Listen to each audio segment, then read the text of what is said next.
আমি তরকারিটা আরেকটু ভাজা ভাজা মানে আরেকটু আর কি নাড়াচাড়া করে তারপরে নামিয়ে দেবো।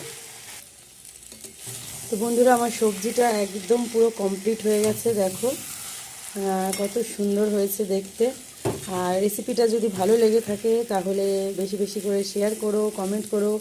আর তার থেকেও বড় কথা হচ্ছে নিজেরা বাড়িতে একবার ট্রাই করে দেখো, আশা করি ভালো লাগবে। তো এবার আমি তরকারিটা নামিয়ে দেবো, গ্যাসটাও বন্ধ করে দিলাম। সুন্দর হয়ে গেছে, কড়াইয়ের মধ্যেই রাখা থাক, তোমাদেরকে এখানেই দেখিয়ে দিচ্ছি। না বাটিতে ঢালবো? ঠিক আছে, বাটিতেই ঢালি। তো এই হচ্ছে আমার সবজির ফাইনাল লুক। তো বন্ধুরা, টাটা, তোমরা সবাই ভালো থেকো। নতুন একটা ভিডিও আবার দেখা হচ্ছে তোমাদের সাথে। আর রেসিপিটা একবার বাড়িতে ট্রাই করো, ভালো লাগলে বেশি বেশি করে শেয়ার করো, লাইক করো, কমেন্ট করো।